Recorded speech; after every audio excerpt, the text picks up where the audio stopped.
Hello guys, welcome to Tamil share tutorials. இந்த video நம்ம என்ன பார்க்க போகிறோம் அப்படின்னா, என்னைக்கு நான் வந்து ட்ரேட் பண்ணேன் ஒரு என்ட்ரியும் அதுக்கான ரீசனும், அது மட்டும் இல்லை நிறைய யூசஸ் வந்து லாஸ்ட் 2 or 3 டேஸாக என்கிட்ட வந்து ஒரு சில கொஸ்டின்ஸ்லாம் வந்து கேட்டிருக்காங்க. எவ்வளோ இன்வெஸ்ட்மெண்ட் பண்ணுறீங்க, என்ன ஸ்ட்ராட்டஜி ஃபாலோ பண்ணுறீங்க, என்ன மாதிரி ட்ரேட் பண்ணுறீங்க, என்ன மாதிரி ப்ராக்டிஸ் பண்ணலாம்.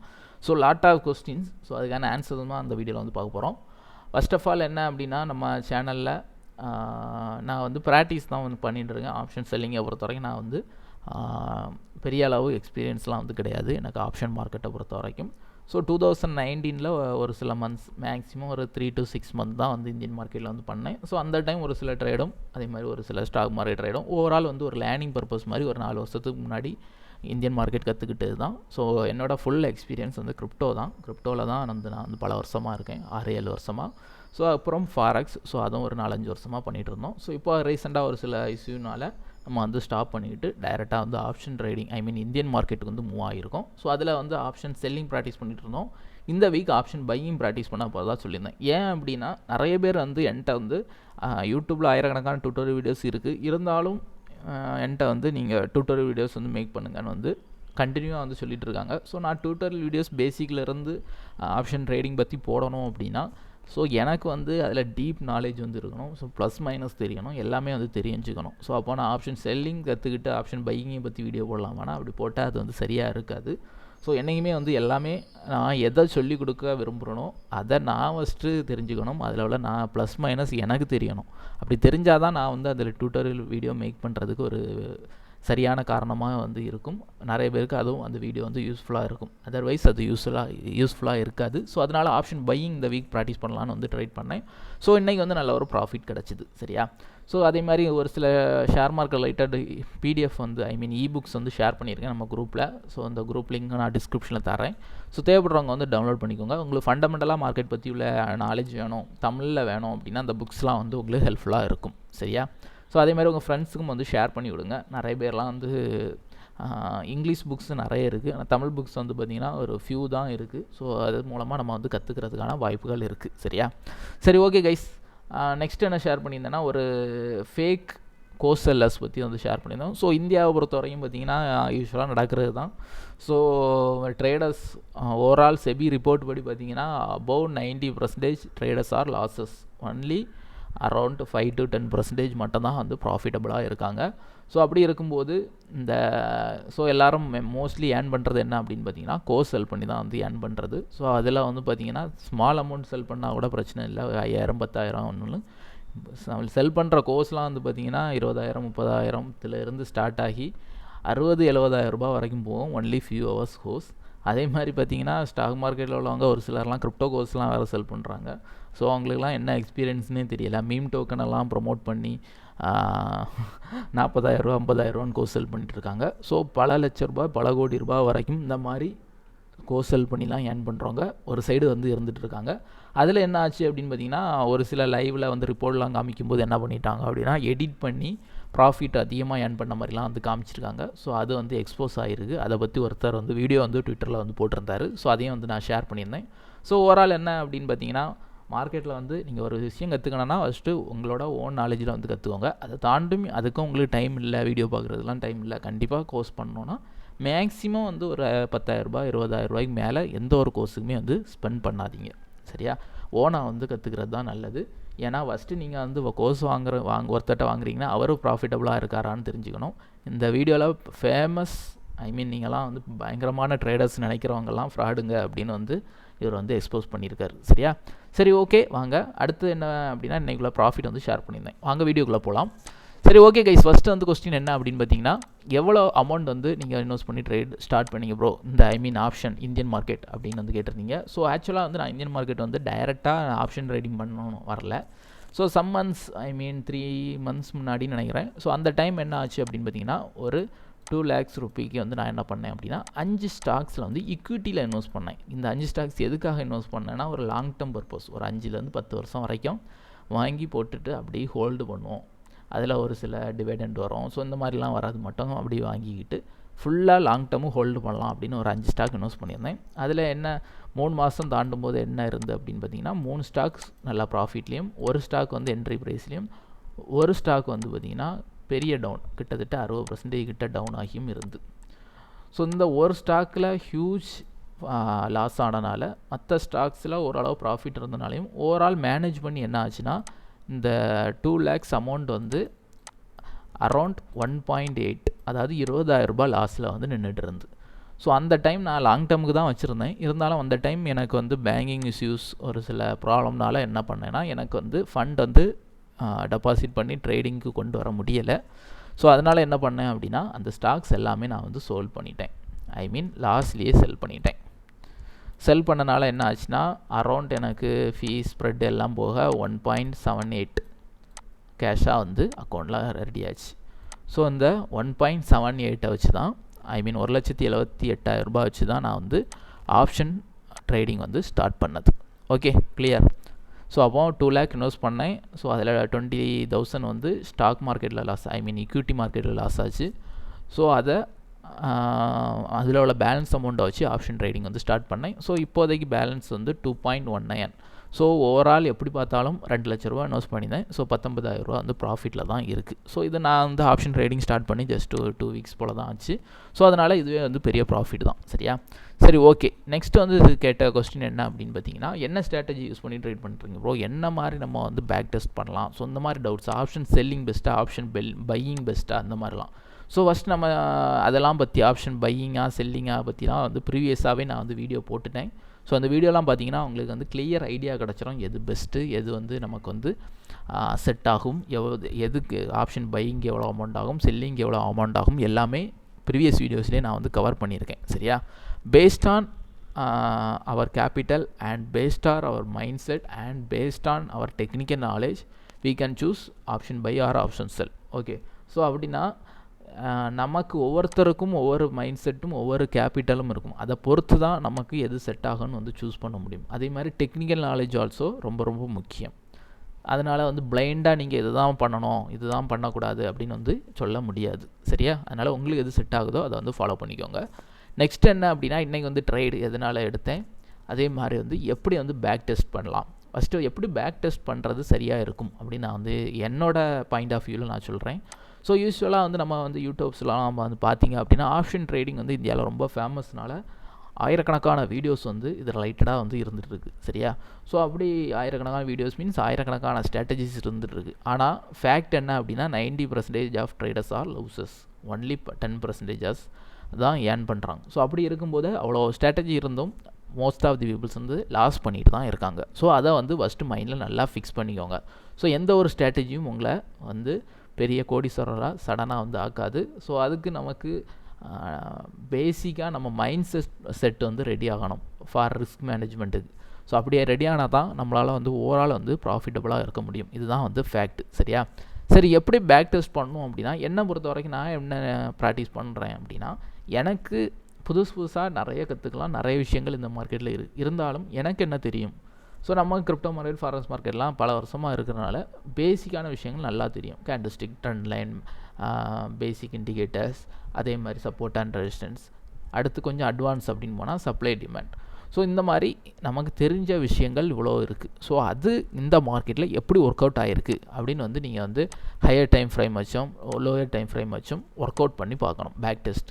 ஸோ ஒர்க் அவுட் மீன்ஸ் நீங்கள் வந்து ப்ரீவியஸ் சார்ட் எடுத்து ரீபே, நீங்கள் ட்ரேடிங் வியூவில் பெய்டு வெர்ஷன் வச்சுருக்கீங்க அப்படின்னா நீங்கள் வந்து ரீபேயில் போட்டு பேக் டெஸ்ட் பண்ணலாம். ஸோ ஃப்ரீ வெர்ஷன் வச்சுருந்தீங்க அப்படின்னா ஒன்றும் பிரச்சனை இல்லை, மேனுவலாக வந்து நீங்கள் வந்து ஒரு சார்ட் எடுத்து இந்த மாதிரிலாம் நெக்ஸ்ட்டு மூவ் ஆகிருந்தால் என்ன மாதிரி ஆர்டர் எடுத்திருப்பீங்க அப்படின்னு வந்து லோயர் டைம் ஃப்ரேம்லேயும் ஹையர் டைம் ஃப்ரேம்லேயும் வச்சு செக் பண்ணி பார்க்கணும். ஸோ ஒன் பை ஒன்னாக செக் பண்ணும்போது எந்த மாதிரி ஸ்ட்ராட்டஜி, ஐ மீன் அது கேண்டில்ஸ்டிக்காக இருக்கலாம், ஆர் வந்து சப்ளை டிமாண்டாக இருக்கலாம், ஆர் வந்து ட்ரெண்ட் லைன் பிரேக் அவுட்டாக இருக்கலாம். ஸோ எதுவாக இருந்தாலும் எந்த மாதிரி ஸ்ட்ராட்டஜி எந்த ஒர்க் அவுட் ஆகிருக்கு, ஸோ அதில் எவ்வளோ ரிசல்ட் கிடச்சிருக்கு, ஸோ இதை வந்து ப்ராக்டிஸ் பண்ணி பார்த்து அதை ஃபஸ்ட்டு நீங்கள் கற்றுவோங்க. என்னைக்குமே புதுசாக கற்றுக்கிறத விட நமக்கு தெரிஞ்ச மார்க்கெட்டில் போட்டு எந்த அளவு ஒர்க் அவுட் ஆகிருக்குன்னு பாருங்கள். ஸோ அது எங்கேயுமே ஒர்க் அவுட் ஆகலை, உங்களுக்கு தெரிஞ்சது இந்த மார்க்கெட்டில் சுத்தமாக ஒர்க் அவுட் ஆகலை அப்படின்னா நீங்கள் வந்து யூடியூப் பார்த்தோ இதை பார்த்தோ புதுசாக அடுத்த ஸ்ட்ராட்டஜி வந்து லேர்ன் பண்ணுங்கள். காமனாக அங்கே எல்லோரும் ஆப்ஷன் ட்ரேடிங்கில் யூஸ் பண்ணுற ஸ்ட்ராட்டஜிஸ் அப்படின்னு பார்த்தீங்கன்னா super trend indicator, CPR indicator, அதே மாதிரி மூவிங் அவரேஜ் இண்டிகேட்டர். ஸோ இந்த 3 இண்டிகேட்டர்ஸ் வச்சு தான் பெரும்பாலும் வந்து நிறைய பேர் வந்து ட்ரேட் பண்ணுறாங்க. அதை தாண்டி ட்ரேட் பண்ணுறாங்கன்னா கேண்டில் ஸ்டிக்கை வச்சு ட்ரேட் பண்ணுவாங்க. 5 மினிட் 15 மினிட் கேண்டில் ஸ்டிக்கை வச்சு ப்ரைஸ் ஆக்ஷன்ஸ் பேஸ் பண்ணி ட்ரேட் பண்ணுவாங்க. சரியா? ஸோ இதுதான் வந்து காமனாக எல்லாரும் ஃபாலோ பண்ணுறது. சரி, ஓகே, நான் இந்த ட்ரேட் எதை பேஸ் பண்ணி எடுத்தேன் அப்படின்னா எனக்கு என்ன விஷயம் தெரியுமோ அதை பேஸ் பண்ணி தான். ஸோ அப்போ நான் என்ன பண்ணுவேன், ஒரு மார்க்கெட் அனலைஸ் பண்ணோம் அப்படின்னா ஃபஸ்ட்டு வந்து நமக்கு தெரிய வேண்டியது என்னென்னா higher time frame. So weekly candle எடுக்கிறேன். ஸோ அப்போ வந்து ரெசிஸ்டன்ஸில் நிற்குது. ஸோ ரெசிஸ்டன்ஸ் ஏரியா மீன்ஸ் ஒரு கொஞ்சம் டேஞ்சரான ஏரியா. பெரிய அளவில் அப்பும் ஆகலாம், பெரிய அளவில் டவுனும் ஆகலாம். ஏன்னா மார்க்கெட் பிரேக் அவுட் பண்ணி போச்சுன்னா ஒரு மேஜர் பம்ப் இருக்கலாம். ஸோ இந்த ஏரியாவிலேருந்து ரிவர்ஸ் ஆச்சுன்னா டம்பும் இருக்கலாம். ஸோ ரெசிஸ்டன்ஸ் ஏரியா அங்கே வந்து ஒரு ரிஸ்கியான ட்ரேட் பண்ணக்கூடிய ஒரு ஏரியா. ஸோ அப்படிப்பட்ட ஏரியாவில் எனிதிங் பாசிபிள். ஸோ இந்த கண்டிஷனில் மார்க்கெட் இருக்குது. ஸோ அப்போ நான் என்ன பண்ணுறேன் அப்படின்னா ஓவரால் ஃபஸ்ட்டு வந்து பார்க்குறேன். ஓவரால் பார்க்கும்போது இது வந்து அப் ட்ரெண்ட் மார்க்கெட். ஸோ அப்போ அதிகபட்ச வாய்ப்புகள் பிரேக் அவுட் பண்ணி போகிறதுக்கு தான் இருக்கும். சரியா? ஏன்னா மார்க்கெட் வந்து கிளியராக அப் ட்ரெண்டில் இருக்கும்போது ரெசிஸ்டன்ஸ் வந்து இந்த ஏரியாவில் டவுன் ஆகிரும் அப்படின்னு வந்து ஷுவராக சொல்ல முடியாது. அதுவும் இந்தியன் மார்க்கெட்லாம் வந்து பார்த்திங்கன்னா நிறைய பேர் நெகட்டிவாக ஆகும் டவுன் ஆகும்லாம் வந்து சொன்னாங்க. ஃபார் எக்ஸாம்பிள் லாஸ்ட் வீக் அந்த ரிசல்ட் கரண்ட் கவர்மெண்ட்டுக்கு அகெயின்ஸ்டாக ரிசல்ட் வரும்போது மார்க்கெட் வந்து ஃபாலோ ஆகும். அதே மாதிரி ஒரு சில நியூஸ்லாம் வரும்போது ஃபாலோ ஆகும். யூஎஸ் பேங்க்லாம் கொலாப்ஸ் ஆகிட்டு இருக்கும்போது நம்ம பேங்க்ஸும் எல்லாம் கொலாப்ஸ் ஆகும், மார்க்கெட்லாம் டவுன் ஆகும். ஸோ லாட் ஆஃப் நெகட்டிவ் நியூஸ்லாம் போகும்போது கூட நம்ம மார்க்கெட் வந்து பார்த்திங்கன்னா நான் செக் பண்ணுறேன் கொஞ்சம் கூட அதை ரிலேட்டடாக அஃபெக்டே ஆகலை, பயங்கர ஸ்ட்ராங்காக தான் இருக்குது. ஸோ இங்கே வந்து என்ன தெரிஞ்சுக்கிட்டேன் அப்படின்னு பார்த்தீங்கன்னா இந்த holders means bank Nifty, Nifty 50 இதிலோட உள்ள வெயிட்டேஜ் ஸ்டாக் ஹோல்டர்ஸ் வந்து ரொம்பவே வந்து ஸ்ட்ராங்காக இருக்காங்க. ஐ மீன் டைமண்ட் ஹேண்ட்ஸ். அவங்களாம் வந்து சடனாக வந்து செல் பண்ணிட்டு போகிறதில்ல. அப்படியே செல் பண்ணால் கூட அவங்க வந்து அகெயின் வாங்கிக்கிறாங்க. ஸோ அதனால் வந்து மார்க்கெட் வந்து பெரிய அளவு கிராஷே ஆகலை.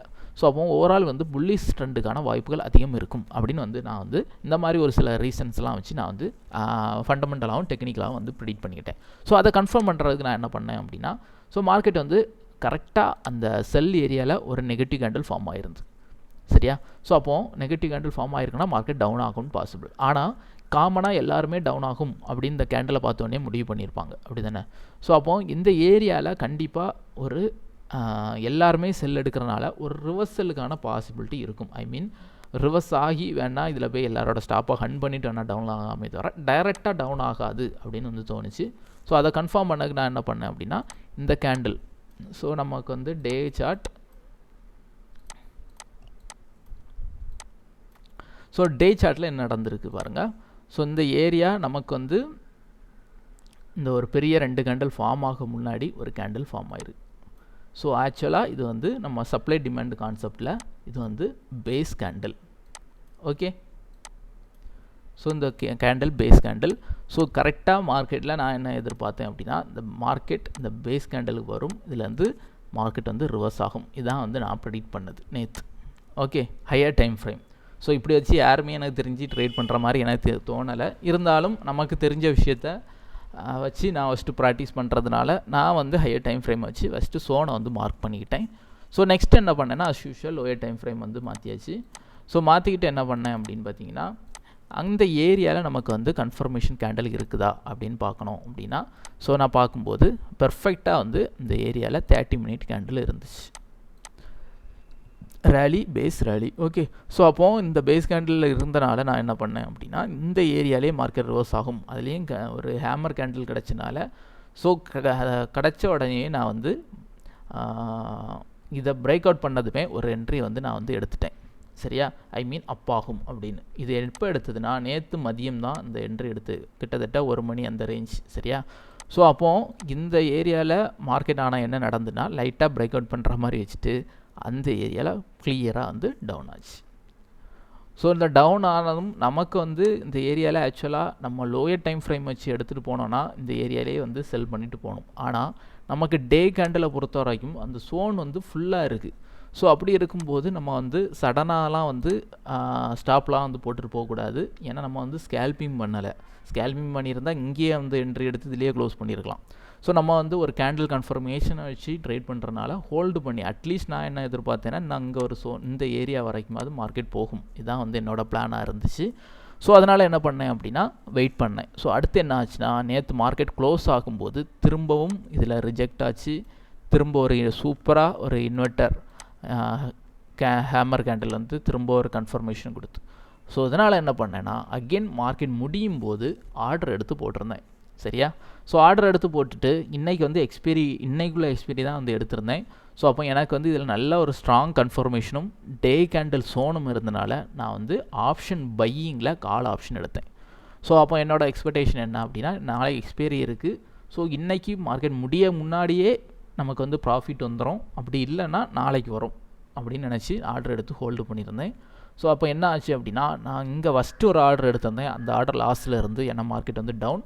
ஆனால் பாட்டமில் ஒரு ஆர்டர், செகண்ட் ஆர்டர் வந்து எடுத்திருந்தது எனக்கு வந்து ப்ராஃபிட்டில் இருந்து. ஸோ நேற்றை பொறுத்த வரைக்கும் நான் ஓவரால் வந்து ஒரு ஆர்டர் ப்ராஃபிட்லேயும் ஒரு ஆள் லாஸ்லேயும் தான் இருந்து, ஓவரால்னு பார்க்கும்போது நேற்று முடியும் போது எனக்கு லாஸில் தான் மார்க்கெட் வந்து இருந்துச்சு. சரியா? ஸோ அடுத்து என்ன நடந்தது அப்படின்னா, நான் எதிர்பார்த்த மாதிரியே மார்க்கெட் வந்து கரெக்டாக மார்க்கெட் ஓப்பன் ஆகும்போதே மார்க்கெட் வந்து புல்லிஷ். ஸோ பெர்ஃபெக்டாக வந்து அப்பில் தான் ஓப்பன் ஆச்சு. ஸோ ஓப்பன் ஆனதுமே நான் வந்து க்ளோஸ் பண்ணிட்டேன். ஒரு 9:15 வந்து க்ளோஸ் பண்ணிட்டேன். ஸோ ஒரு லோ ப்ரைஸில் தான் க்ளோஸ் பண்ணேன். அதுக்கு பிறகு மார்க்கெட் வந்து நல்லா அப்பாச்சு. வச்சுருந்தேன்னா 50,000 ரூபாய்க்கு மேலே ப்ராஃபிட் போயிருக்கும். ஸோ அதெல்லாம் நம்ம வந்து பார்க்க வேண்டிய தேவையில்லை. ஏன்னா இன்றைக்கி வந்து எக்ஸ்பைரி டேட்.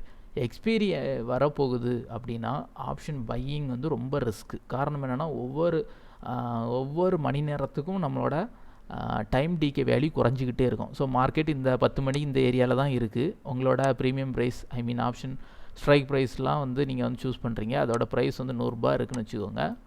ஸோ இது வந்து 10 மணின்னு வச்சுக்கோங்க. அடுத்து 12 மணிக்கும் மார்க்கெட் அதே ஏரியாவில் தான் நிற்கிதுன்னு வச்சுக்கோங்க.